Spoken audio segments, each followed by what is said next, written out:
We are approaching 1 million subscribers on our YouTube channel. Can't believe we're even close to this. Can't thank you guys enough. If you haven't already, please go hit that subscribe button. Lots of fun NBA content coming your way. All right, this is from Raj Singh.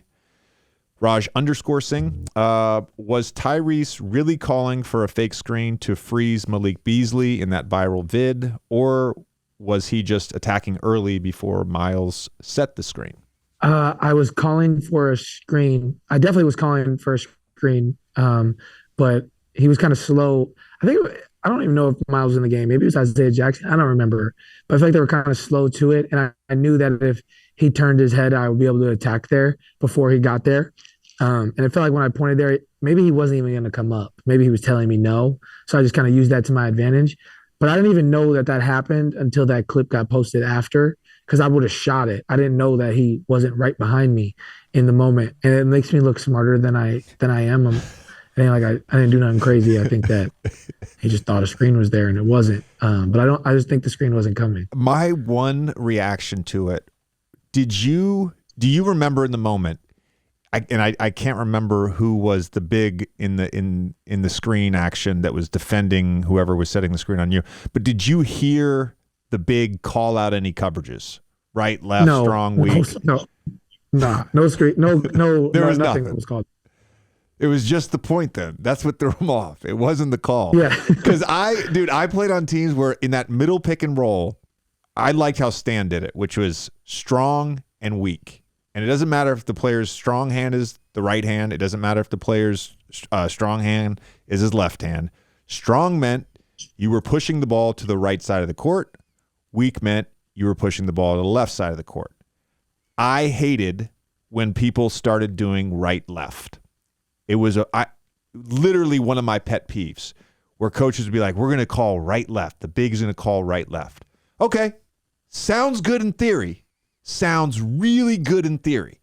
But then all of a sudden, what if your big in the moment is calling your right shoulder?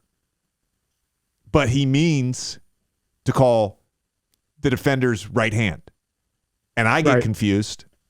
Or what if the big calls it right and I get confused? Like, there's so many things that can go wrong with right-left. I hated it.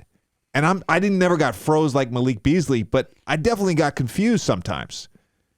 And then all of a sudden you're guarding a left-handed player. God forbid. Your whole brain's backwards.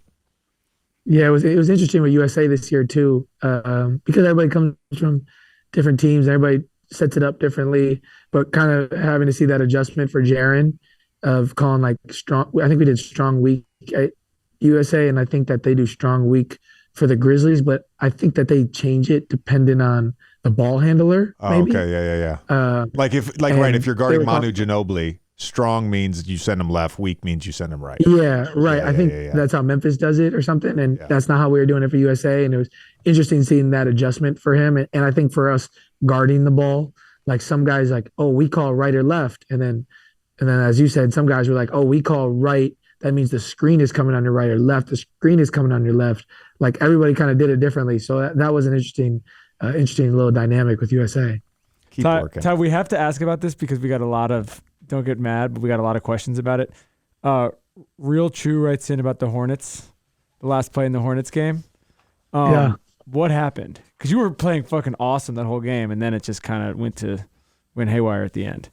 Yeah, so obviously we got the switch, and I did an awful job of clock management and getting guys where I needed them to be. Usually when I've been in that situation probably 3 or 4 times in my NBA career. Every time it's been a tie game. So it's like when I shoot it, I just need to get one off before the buzzer. If I miss it, we go to overtime anyway. That was the first time I've really been in that situation while we're losing. But watching the film back, Brandon Miller did a really good job of kind of they were doubling me for the majority of the third and fourth when I got the switch. So like Brandon Miller, he kind of kept running up. I could hear Cliff behind me yelling hit, which is most teams in the NBA call double. So I hear Cliff calling hit. So I'm like waiting for Miller to come up so I can go left, and Bruce Brown was going to fill up, and I was going to read 2 on the backside. Brandon Miller kept stunting and stunting and stunting. I don't know if that's what they wanted from him, but it worked because I was like, I'm staring at him, waiting for him to come. And I look at the clock and I'm like, oh shit, there's 5 seconds. And then I go, as he hits my leg, and I should have called timeout. I knew we had a timeout. But then Melo, good hands, got the steal, ended the game. I should have done a better job. Once I knew that he wasn't going to come, I should have just got everybody flat, got to the middle of the floor to allow myself to play anywhere I wanted to. But I was too busy reading the help side the whole time that I didn't just go. So yeah, I was very, very, very sick about that one after, but he did what he had to do. And we're going to end there. Wait, is there any more emails from I hate Google Docs at Gmail?